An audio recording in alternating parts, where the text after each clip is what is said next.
Yeah, I think so. So in a live game, you saw him play the way he played and still question if he can do the same thing when he had the actual starters at his disposal. We saw it show up.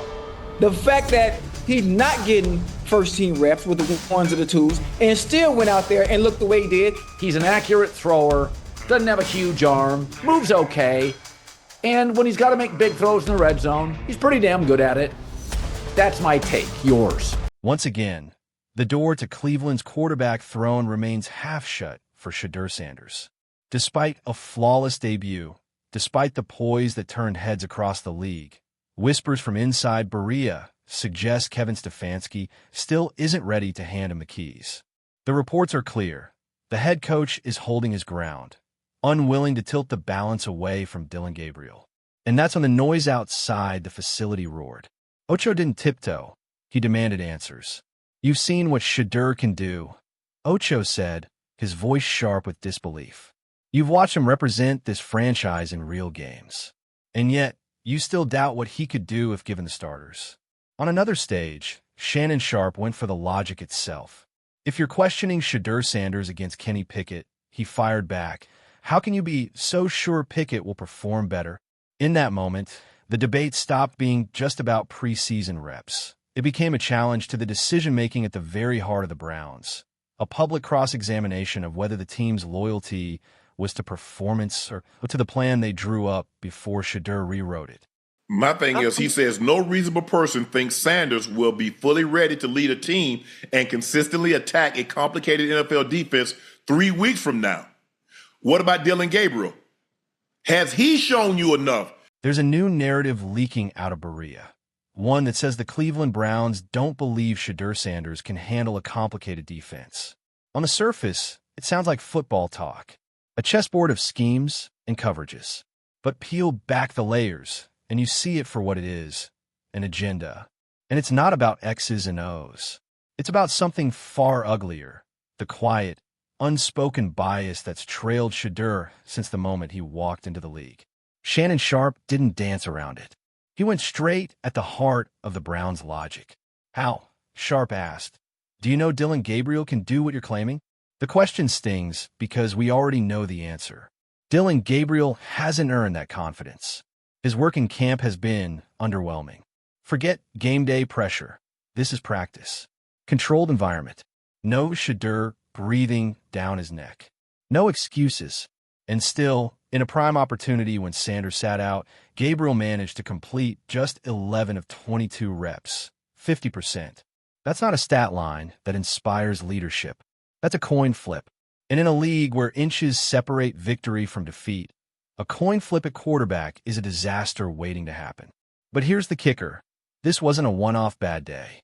This is who Dylan Gabriel has been. Go back to day 8 of training camp. His low point and arguably the clearest glimpse at his ceiling. 14 reps, 3 completions, 11 throws sailed off target. 11. That's not rust. That's not first-week jitters. That's a pattern, the kind that tells a defense they don't even have to respect your reads. From the very first snap, the Browns' own defenders had him figured out, jumping routes like they knew the script. And the more it happened, the more his confidence unraveled. Meanwhile, Shedeur Sanders, healthy, locked in, and delivering precision passes day after day, has been the embodiment of what you want in a starter. Crisp reads, command in the huddle, a rhythm that keeps the defense guessing. The contrast isn't subtle, it's glaring. And yet, the Browns' brain trust clings to Gabriel. Why? Why prop up a quarterback who's shown, in full view of the staff and the media, that he can't sustain drives? Why sideline a rookie who's already shown he can process at game speed and deliver under the lights? More and more respected voices across the NFL media landscape are coming to the same conclusion. Dylan Gabriel will never be QB1 for the Cleveland Browns. He doesn't have the tools, the instincts, or the mental edge to lead at this level. And the fact that the decision-makers in Cleveland refuse to see it, or worse, choose to ignore it, raises questions about what's really steering this ship. So let's strip away the speculation and hear it from the people who know the game best. The senior journalists, the analysts, the former players who've watched every snap and seen the writing on the wall. Because if the Browns won't admit the truth about their quarterback room, somebody has to. I can't imagine there's many people that think Dylan Gabriel's a better quarterback than Shedeur Sanders. I don't care where they were drafted. And if the Browns are the one team that thinks that, then I'm going to suspect it's not true. They don't know what they're doing. They've been on every quarterback evaluation for 30 years. Right. I never root against anybody. Yeah. But I'd be surprised if Dylan Gabriel's ever a legitimate starting quarterback for the Cleveland Browns. Shannon Sharpe didn't just critique Kevin Stefanski. He went straight for the core of the issue. In Sharpe's view, this isn't about fair evaluation. It's about an agenda. An unspoken narrative being pushed against Shedeur Sanders for reasons that have nothing to do with his ability to play quarterback at the highest level. Sharpe laid it out bluntly. Stefanski keeps harping on what Shedeur can't do, while never once acknowledging what he has already done on the field, under the lights, in moments that actually mattered. To Sharpe, that omission wasn't an oversight. It was a choice. And then came the deeper accusation that this might not just be Stefanski's personal stance, that there could be voices above him in the Browns' hierarchy steering these decisions. Pressures from the top, quiet nudges that shape game plans and depth charts, no matter what the tape says. When Stefanski stepped to the podium, it wasn't hard to see why Sharpe and others were calling it bias. There was no spotlight on Shedeur's command in the huddle, no recognition of his quick reads, his poise under pressure, or the accuracy that had silenced so many preseason doubters.